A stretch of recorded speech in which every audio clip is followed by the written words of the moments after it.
The first step to closing a deal is ask why. You need to find out all of the reasons they're not buying or moving forward. The next step would be simply to understand and solve their issues or their problems. And then the third step is to repeat the first two until the deal is closed and a sale is made. Now, keep in mind, there will always be a sale made.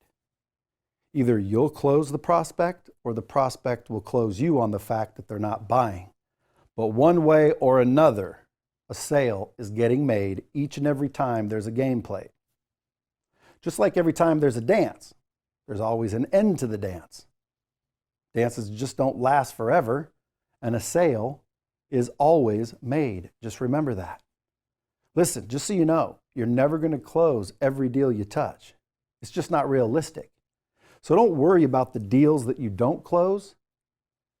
If you let it bother you, it may affect future deals and situations because it can and will affect your mindset if you let it. So just don't let it. It's no big deal. Do your best to close all of the opportunities you encounter. But when one doesn't close, use it as a learning experience and either move on or follow up later and try again, depending on the circumstances. Just don't let it bother you. Too many salespeople get all twisted when a deal doesn't close and it bothers them to no end. Be smart. Know that it's a part of the game. Just like first downs and field goals are a part of football. They're going to happen. The only question is, how do you react to them?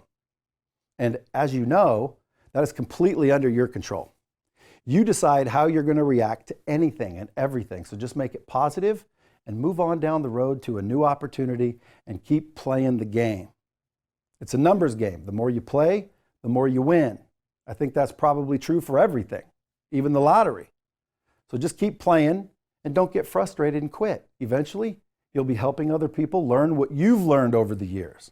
So, when you get a prospect that says no, and I want to say this again, any other answer besides a yes is a no. Everything is a no if it's not a yes. That means there are only two possible answers when you ask for the sale that you can get. You can get a yes or a no. I'll be back is a no. I need to get my wife. That's a no. Don't get suckered into believing there's any other answers. There's not. It's either a yes, they will buy from you, or it's a no, they won't. Don't worry. We'll get another shot at the title because you can be damn sure we're going to be following up. If you've played your cards right, you'll get another chance to make a deal, and when that time comes, there are still only two possible answers. Got it? Okay, enough said about that. Now, let's continue to break down each of the steps to closing. Number one, ask why. This step sounds easy enough, and it can be, but it can also be tricky because, as we discussed, people lie, or they only give one reason why they won't move forward, when there's actually several reasons why they won't move forward. In most cases, you need all of the reasons to close a deal, because to close a deal, you need to understand the problem and offer a solution. So if you don't know what the problems are, how are you going to offer any solutions? It's hard as hell, and in most cases, you won't be able to, and the prospect ends up closing you on the fact they're not buying. So the key here is to know when there are more reasons and when they're hiding a few, and when the reasons are not real. I call those smoke screens. It sounds nicer than lies, and it's just a reason they're using to get out of there. A smoke screen's just a made-up reason. They want to leave or exit the game. They will give a reason or a lie, and you will now need to be skilled at noticing which one is which. What I do is check the reason. So, for example, if a prospect told me they wanted to hold off because they need their wife's opinion, I would understand and solve it, which is the next step. That's step two. You always want to understand the problem or reason and then solve it. So I would say something like, I completely understand. My wife would want the same courtesy if I were going to buy something like this. But out of curiosity, if she loves it, are you ready to do business and pull the trigger?